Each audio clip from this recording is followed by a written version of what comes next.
ಮಂಗಳೂರು ವಿಶ್ವವಿದ್ಯಾನಿಲಯ ಶ್ರೀ ಧರ್ಮಸ್ಥಳ ರತ್ನವರ್ಮ ಹೆಗ್ಗಡೆ ರೋಲಿಂಗ್ ಟ್ರೋಫಿಗಾಗಿ ವಿಶ್ವವಿದ್ಯಾಲಯ ಮಂಗಳೂರು ವಲಯ ಹಾಗೂ ಅಂತರ್ವಲಯ ಮಟ್ಟದ ಪುರುಷರ ಕಬಡ್ಡಿ ಪಂದ್ಯಾಟ ಸಂತ ಫಿಲೋಮಿನಾ ಕಾಲೇಜಿನ ಕ್ರೀಡಾಂಗಣದಲ್ಲಿ ನಡೆಯಿತು. ಕಾರ್ಯಕ್ರಮವನ್ನು ಪುತ್ತೂರು ಶಾಸಕಿ ಶ್ರೀಮತಿ ಶಕುಂತಳಾ ಶೆಟ್ಟಿ ದೀಪ ಬೆಳಗಿಸಿ ಉದ್ಘಾಟಿಸಿ ಶುಭ ಹಾರೈಸಿದರು. ರಾಜಕೀಯದಲ್ಲಿ ಅದು ಯಾರ್ದು ಕಾಲು ಇಳಿಲಿಲ್ಲ, ನನ್ನ ಕಾಲೇ ಎಲ್ಲರೂ ಇಳಿಲಿಕ್ಕೆ ನೋಡಿದ್ದಾರೆ, ಬೀಳಲಿಲ್ಲ. ಹಾಗೆ ಕಾಲು ಎಳೆಯುವಲ್ಲಿ ನಾನು ಕಾಲು ನೆಟ್ಟಾಗಿ ಇಟ್ಟುಕೊಂಡು ಕೂತಿದ್ದೇನೆ. ಆದರೆ ನೀವೆಲ್ಲ ಸಮಾಜದಲ್ಲಿ ಕಬಡ್ಡಿಯಲ್ಲಿ ಒಂದು ಪ್ರಶಾಂತ್ ಶೆಟ್ಟಿ ಆಗಿ ಅಥವಾ ಉದಯ ಚೌಟ್ರ ಹಾಗೆ ಬಹಳ ಎತ್ತರಕ್ಕೆ ಬೆಳೆಯುವಂಥ ವಿದ್ಯಾರ್ಥಿಗಳು ನಮ್ಮ ಯೂನಿವರ್ಸಿಟಿ ಲೆವೆಲಲ್ಲಿ ಬೆಳೆದು ಬರಬೇಕು.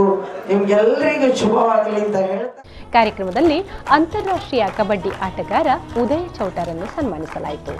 ಕಾಲೇಜಿನ ಕ್ಯಾಂಪಸ್ ನಿರ್ದೇಶಕ ವಂದನೀಯ ಡಾಕ್ಟರ್ ಆಂಟನಿ ಪ್ರಕಾಶ್ ಮಂತರು, ಸಂತ ಫಿಲೋಮಿನಾ ಪದವಿ ಪೂರ್ವ ಕಾಲೇಜಿನ ಪ್ರಾಚಾರ್ಯ ವಂದನೀಯ ವಿಜಯ್ ಲೋಬೋ, ಪುತ್ತೂರು ತಾಲೂಕು ಅಮಿಚೂರು ಕಬಡ್ಡಿ ಅಸೋಸಿಯೇಷನ್ನ ಗೌರವಾಧ್ಯಕ್ಷ ಚಂದ್ರಹಾಸ್ ರೈ ಉಪಸ್ಥಿತರಿದ್ದರು.